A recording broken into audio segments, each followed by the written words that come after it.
Hello, everyone, and welcome to Walking in Worship. My name is Dan Shields. I'm a worship pastor here at Orchard Hill Church. My name is Chris Jamison. I'm a worship leader here at Orchard Hill Church as well, and... My name is David Bowens, and I am also a worship leader here at Orchard Hill Church. And this Walking in Worship podcast is designed just to help all of us grow in our faith and understanding of what worship really is.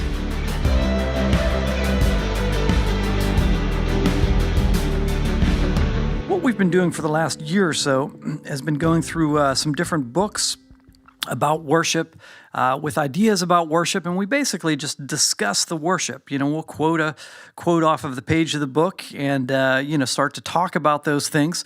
And our desire really is to grow in worship. We feel like worship is the ultimate end expression of our love for God. And what we're really trying to do is just grow in who we are, our understanding of God, our deepening worship, the reality of what worship really is and who God really is and our response to Him. So we've been going through a book recently. We started into a new book. It's by Zach Neese. He's one of the worship pastors at Gateway Church. That's Robert Morris's church, and it's called How to Worship a King. It's been a really engaging book so far, and we're going to start from the beginning. We're actually going to spend most of our time in chapter 1 for this particular podcast. So, we're new doing this, but if you're new listening to it, our hope is that you'll grow in what your worship is and your walk in worship.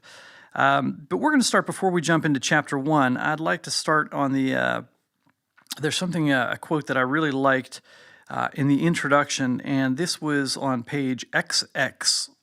Uses Roman numerals instead of real numerals. Right about halfway through, he's talking about the idea of Christianity started as a religion of the people, and it was really just believers, a religion of the believers. But around 300 AD, things started to formalize, and there started to be a separation between the priesthood and the people. And everything changed at that point. It became, again, institutionalized. It became more of a religion than just a relationship with Christ. And this is one of the outcomes of it that he says, and this is about the middle of page XX. He says, we see this in churches worldwide. The people of God have been stripped of the benefits of being the people of God. They simply sit in pews and observe as platform ministers divide the word for them, pray for them, worship for them, and relate to God on their behalf. The only thing left for the congregation to do is applaud. We have created a culture of worship consumerism, and the people whom God called to be ministers themselves become spectators in a world they were created to conquer. I love that thought. When I grew up in church, I grew up in a Catholic church. And, for whatever reason, I really deeply had that experience. I mean, that was my experience, that you just sat and you listened to the priest. For me, as a younger kid, I didn't really even understand much of what the priest was saying. They sang songs that I was totally disengaged with. So basically, it was a total spectator sport. I just sat there. I'd get scolded from my parents for being too noisy or playing with my cars or whatever. I was 17 at the time. But, as a little kid, it was very, very difficult to even just pay attention. But I noticed also, not just from me, but from almost everybody around me, people seemed to know the motions. They knew when to sit, stand, kneel, cross themselves, that sort of things. They knew the prayers. But there wasn't a lot of engagement beyond that. I never can remember anybody that I saw passionately worshiping, passionately engaged, nodding their head in agreement to what the priest was saying. It really was the us and them, and it was, ultimately those on stage who in some ways it was almost like performing for us.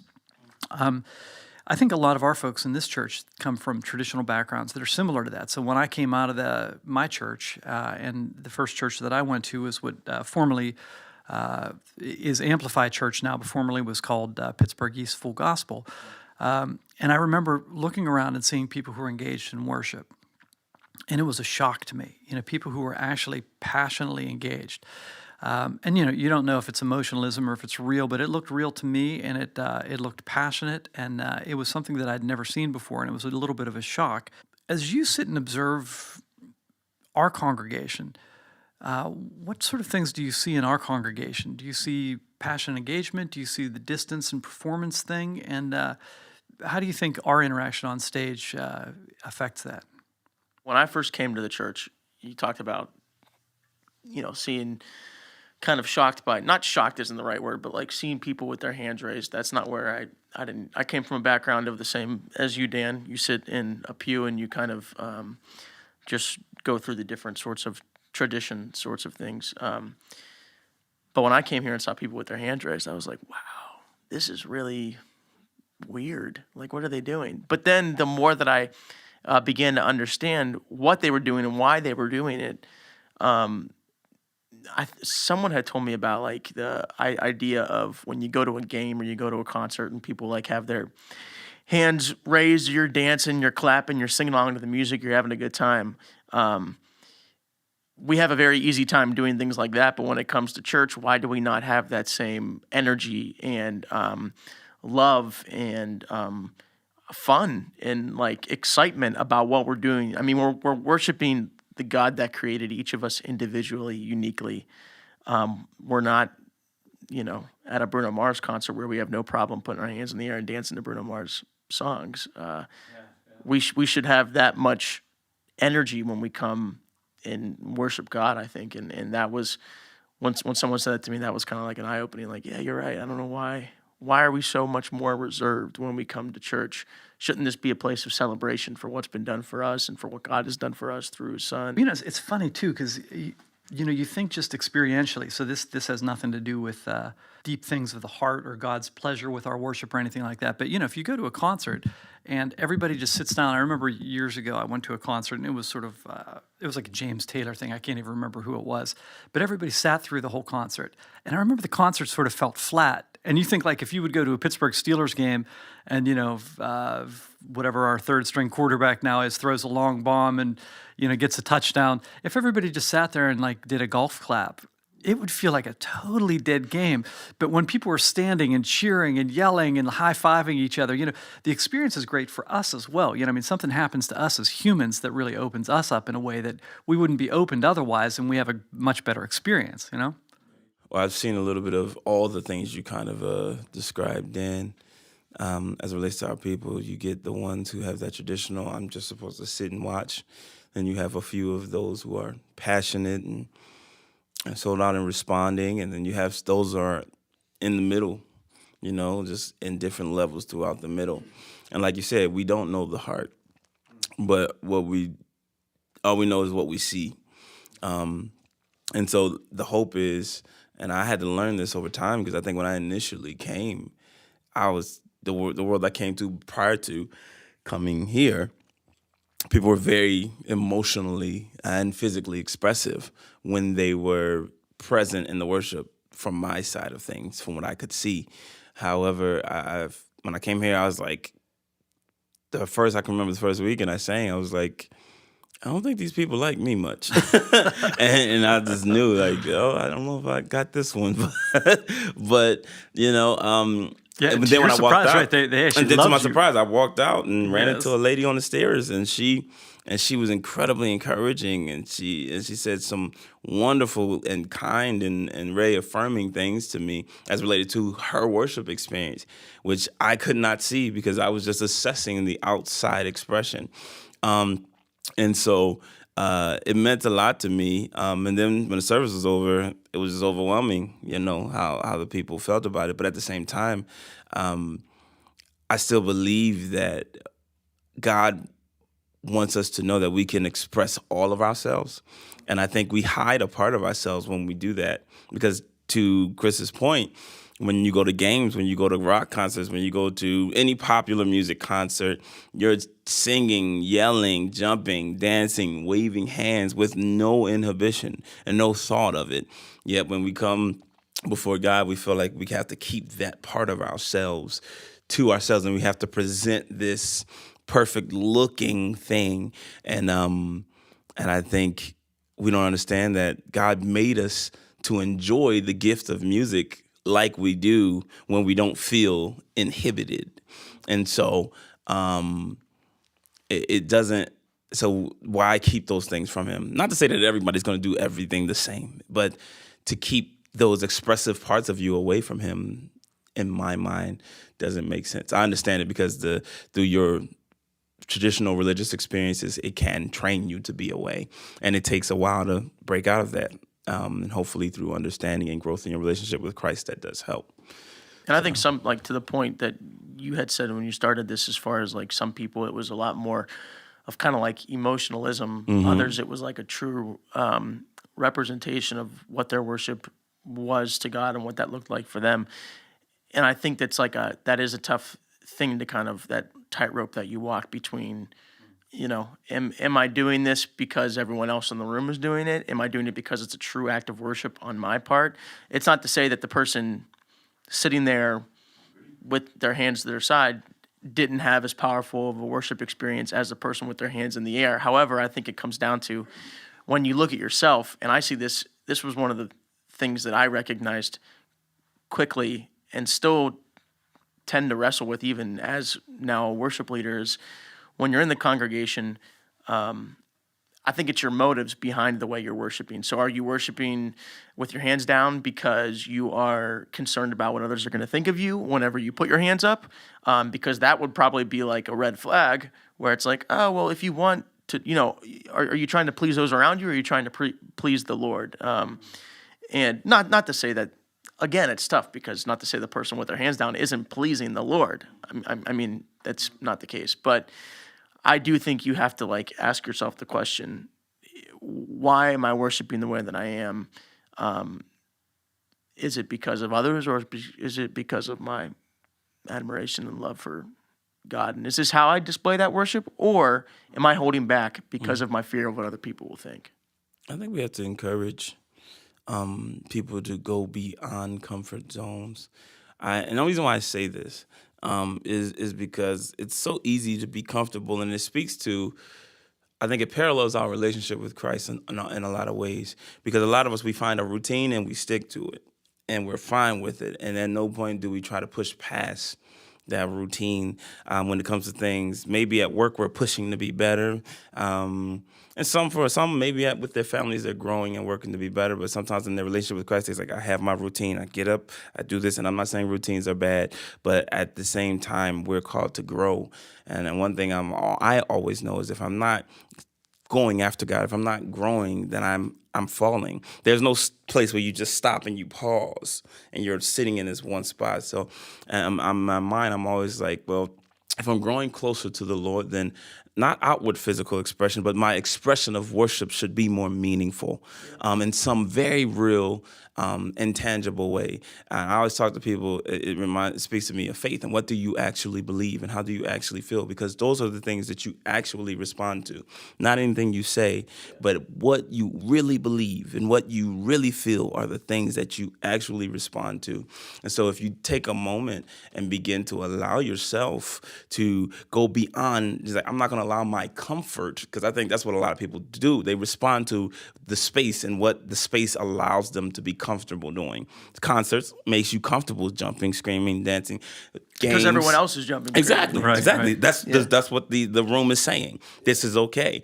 So, but are we gonna not allowing the room to dictate how you respond, because and your relationship should be the main dictator.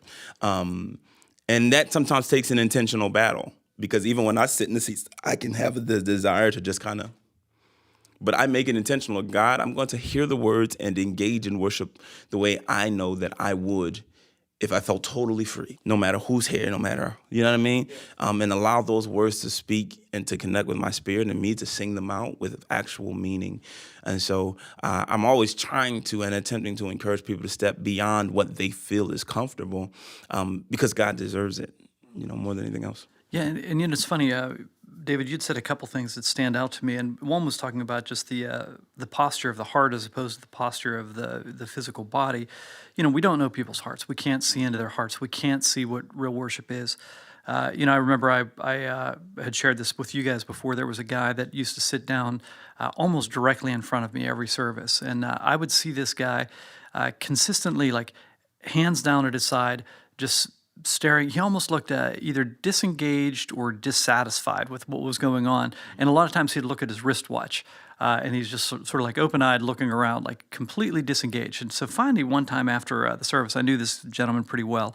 And I said to him, I said, hey, I see you physically are just not engaged, and you don't seem to enjoy the worship at all. It's something that obviously is not touching you. And I just asked him the question, what could we do differently that would engage you more deeply? And he got this look of shock on his face. And he's actually a pretty emotional type of guy. But he got this look of shock on his face, and he said, I can't tell you how important worship is to me. He said, it takes me through the entire week. He said, this is so powerful and so like life-changing for me. I so need this. He said, I just am soaking in these words, and I'm just really like engaging my heart with God through these words very deeply. Yeah. And his expression looked completely lifeless. So it was a reminder to me that, we don't always know people's hearts. So just because somebody has their hands at their side, they could be deeply worshiping. But in the same way, there's God did wire and create us in a certain way. We were talking about the concert that I went to or a football game, how, you yourself feel dead if you're not somehow physically engaging in this thing. So, part of that physical engagement, I don't think God's impressed with our hands in the air. I think God's impressed with our hearts being deeply engaged, but he wired us in such a way that, it's like, if you love your wife, you give her a kiss. You don't just tell her words, but you engage in physical responses. And that's actually something that's pleasurable for us as well, and I think that sort of like physical part of the engagement of worship is something that's God's designed for us to be able to fully engage him. So I've had to catch myself too, like when I'm leading and like looking at the congregation and see some people with their hands in the air and others hands by their sides, I tend to use that sometimes as an evaluation of how good or bad I am doing on stage, which is just strictly then it's all performance. Yes. And it's like, this isn't what this is about. Like I've become too consumed with worrying about the level of participation in the room, where that's like now a gauge for me to know, okay, like you're really, oh yeah, you're killing it. No, you're letting it slip. Oh, there we go.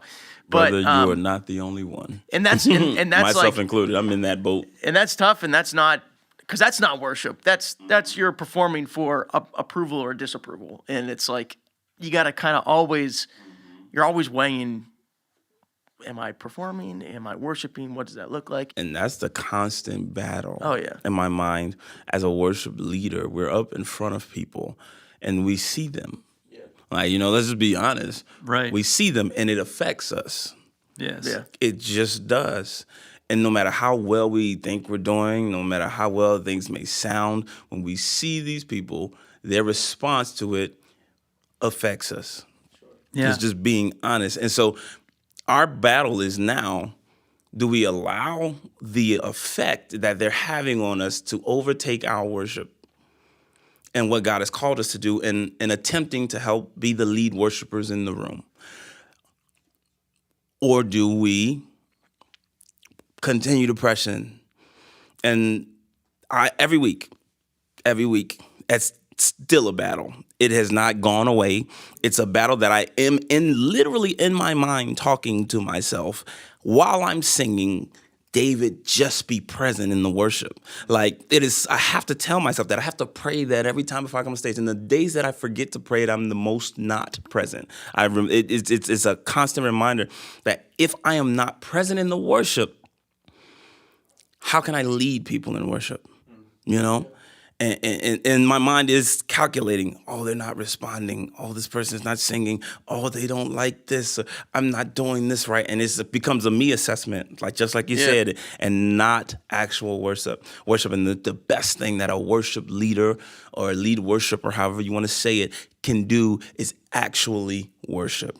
That's the most effective thing we can do, because then they see actual worship, and however it looks from the different ones of us. Yeah, I like how you say lead worshipers, because we're really to all be worshipers in the room, but we're just the ones leading the way. I think in World War II on Normandy Beach, they had a lot of lieutenants, first lieutenants that were the leaders of these platoons, and basically their primary job was not tactics and things like that. Their primary job was to charge and lead the way. That's what they were trained to do. So they were the guys who ran into the gunfire, and hopefully those people followed behind them, And that's kind of what we're called to do. We're called to lead the charge into the presence of God. But if we're not leading into the presence of God, where are we leading? Right, we're leading into ourselves. performance and to Yep. ourselves. Yeah, so that's a real breakdown. And I think people sense that too from the stage, whether we're performing. And that's a battle for all of us, whether we're performing or really engaging in worship.